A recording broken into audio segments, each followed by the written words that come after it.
Caríssimos irmãos, a Igreja inicia hoje um novo ano litúrgico. Estamos a 4 semanas do Natal, viveremos 4 semanas cheias do Advento, o que é bastante raro, acontece apenas em alguns anos. E com o tempo do Advento mudamos o ciclo dominical, começamos a ler o Evangelho de São Marcos. Teremos oportunidade de falar um pouco sobre o Evangelho de São Marcos mais adiante. E preparando-nos para celebrar a primeira vinda de Cristo, a Santa Igreja nos prepara simultaneamente para a sua segunda vinda, para o seu retorno. Por isso, o tempo do Advento é dividido em 2 fases. A primeira fase, que vai até o dia 16, é o chamado período escatológico, em que meditamos sobre o fim dos tempos. E a segunda fase é propriamente a preparação imediata para a celebração do Natal, em que os nossos olhos se voltam através dos textos das Escrituras para a primeira vinda do Salvador e a história do Natal, por assim dizer, é-nos descortinada ao longo dos 9 dias que compõem a novena litúrgica do Natal. Nós todos, portanto, começamos o ano litúrgico falando sobre o fim dos tempos, o que parece ser uma contradição. Por quê? Se você tem o começo do ano litúrgico, como você vai falar sobre o fim dos tempos? O começo de um tempo e o fim de todos os tempos. Como as duas coisas se conciliam? Ora, São Tomás de Aquino, na segunda parte da Suma Teológica, começa, logo na primeira questão, a falar sobre o fim último do homem. Ele também começa a parte moral da Suma pelo fim. Por quê? Diz ele. O fim é o primeiro na ordem da execução.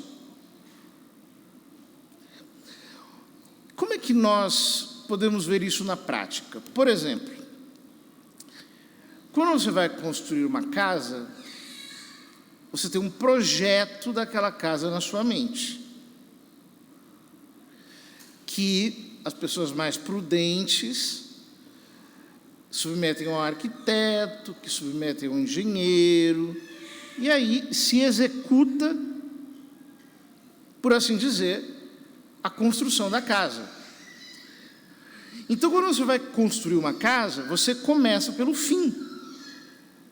Ou seja, você vê primeiro a casa que você quer e você sabe aonde você quer chegar, procedendo com ordem, ordenando todas as coisas para que você consiga construir aquela casa. Assim também deveria ser a nossa vida. Nós deveríamos olhar para o fim, olhar para a finalidade da nossa existência, para a partir dela nós dispormos todas as coisas a fim de que haja coerência, ordem, a fim de que a construção da nossa vida não seja como uma casa sem projeto. Uma casa sem projeto é uma coisa horrível. Por quê? A pessoa vai construindo aqui, puxa um negócio aqui, puxa outro lá, puxa...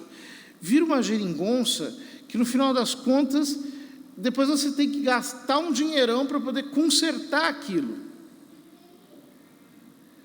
Assim é a vida de alguém que não se orientou para o fim. Portanto, quando nós falamos do fim último, e nós escutamos essas palavras do Evangelho, cuidado, ficar atentos de Jesus, porque não sabeis quando chegará o momento. Vigiai, pois não sabeis quando o dono da casa vem, para que não suceda que, vindo de repente, vos encontre dormindo. Vigiai. O que o Senhor está dizendo é que nós precisamos estar atentos ao fim da nossa existência, ao fim último. Estarmos atentos a Deus. Nós temos duas possibilidades de fim. Pode ser que Deus nos pegue pela morte, ou que nós, por assim dizer, peguemos Deus pelo fim do mundo. O fim pode nos encontrar dessas duas maneiras, mas que ele existe, existe, e nós fomos criados para uma finalidade e devemos cumpri-la. Qual é o nosso problema? É que nós não vigiamos. O que significa isso? Nós não tomamos consciência do nosso fim. Nós não tomamos consciência de que nós nascemos para Deus e de que devemos viver para Ele, o que para nós é algo grandioso.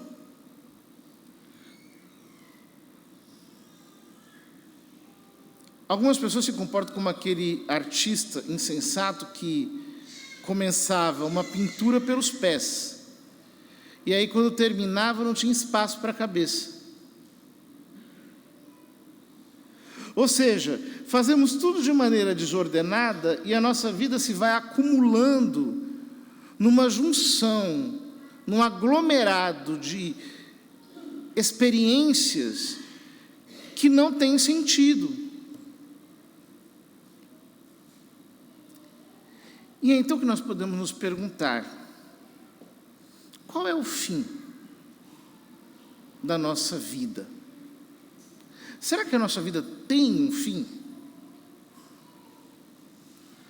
Quando nós olhamos para todas as coisas no universo, nós percebemos que elas têm um fim. A água molha, o fogo aquece, o sol brilha.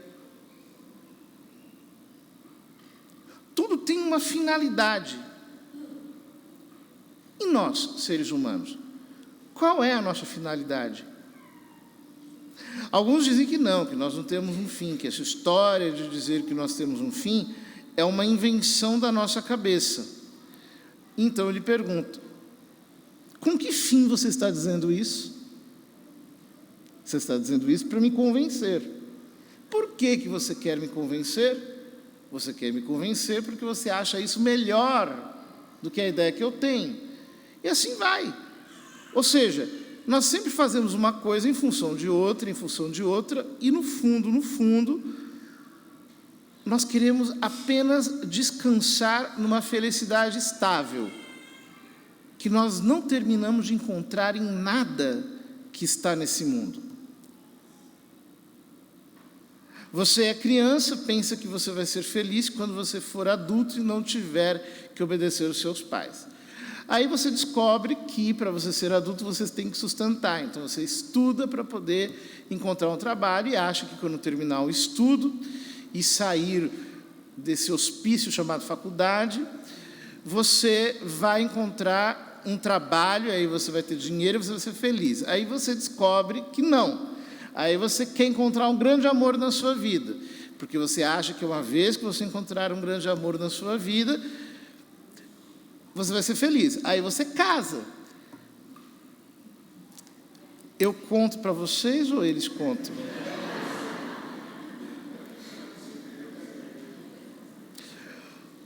Ou seja,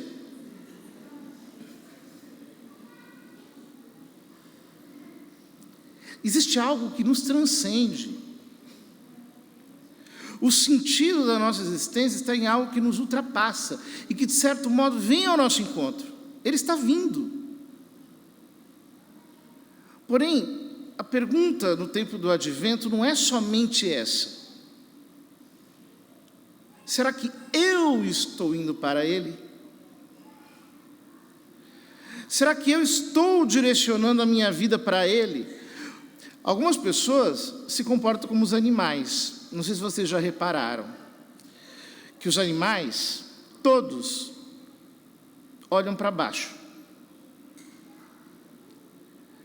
Ele tem as costas para o céu e a cabeça para a terra. Por quê? Porque o fim de um animal é a terra.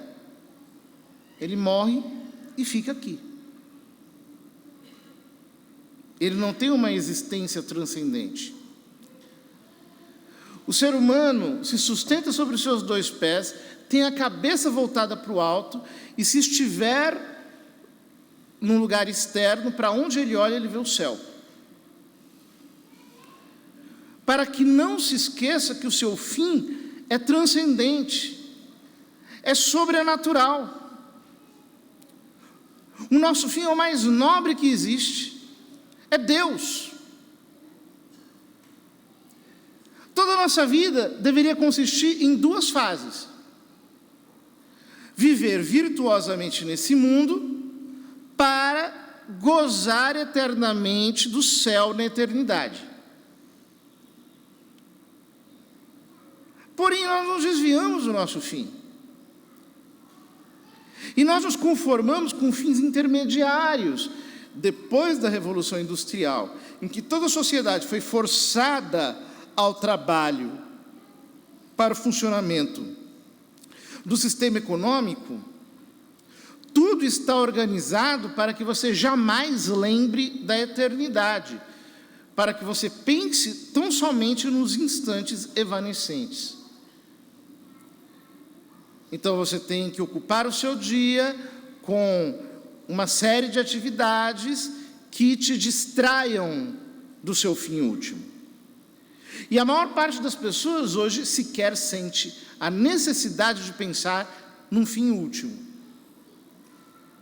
Quando alguém toma o celular na mão e reduz o seu horizonte de consciência àquela pequena tela e passa a viver em função dos estímulos que nos são dados através de tudo aquilo que nos é notificado ali, nós acabamos perdendo uma visão de conjunto sobre a nossa existência. Algumas pessoas são um pouco mais sensatas e pelo menos não fazem loucuras. Outras, porém, vão vivendo experiências irresponsavelmente e acumulando sobre si problemas e todo tipo de demandas, sem pensar sequer no momento presente ou no momento que vem logo após, e muito menos na vida como um todo, endereçada para Deus. Se o sol existe para brilhar, a água existe para molhar, o fogo existe para aquecer, e nós existimos para conhecer, amar e servir a Deus, nós nos desviamos disso muitas e muitas e muitas vezes pelo pecado. E ao invés de olharmos para a finalidade última, nós sempre paramos nas realidades penúltimas e nos conformamos com elas. Por isso o profeta se queixa no livro de Isaías: Senhor, Tu és nosso Pai, nosso Redentor, eterno é o Teu nome. Como nos deixaste andar longe de Teus caminhos e endureceste nossos corações para não termos o Teu temor. Por amor de Teus servos, das tribos de Tua herança, volta atrás. Ah, se rompesses os céus e descesses, as montanhas se desmanchariam diante de ti. Essa é a nossa oração. A nossa oração é: Deus, desce para que as montanhas do meu orgulho se derretam, para que eu perceba, ao menos em minha consciência, nessa vinda intermediária e contínua do Senhor através da sua graça, que o meu fim é sobrenatural. Eu não sou como um animal que vive neste mundo para o abate. Eu não sou como alguém que vive apenas para trabalhar nisso, naquilo outro, conseguir dinheiro, pagar minhas contas, pagar meus boletos, etc, e no final das contas, desaparecer. Não. Saiba, Deus muitas vezes te leva a crises e decepções em áreas da sua vida, para que você entenda que você não é um animal que vive de costas para Ele, que vive de costas para o céu.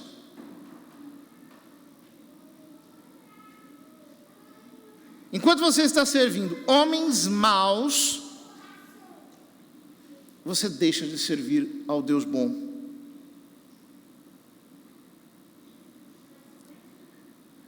E essa tragédia faz com que a sua vida escape pelos seus dedos, sem que você a oriente, a ordene para o nobilíssimo fim que ela tem, que é Deus mesmo. São Paulo nos diz na segunda leitura: nele fostes enriquecidos em tudo, em toda palavra e em todo conhecimento, à medida que o testemunho sobre Cristo se confirmou sobre vós. Assim, não tendes falta de nenhum dom, vós que aguardais a revelação do Senhor nosso Jesus Cristo. Quando Cristo está no teu pensamento, quando a realidade de Jesus Cristo preenche a tua memória, e você vive ordenado para Ele, Deus faz todas as coisas concorrerem para o teu bem. Ele enche a tua vida de todos os dons, de todas as graças de que você necessita.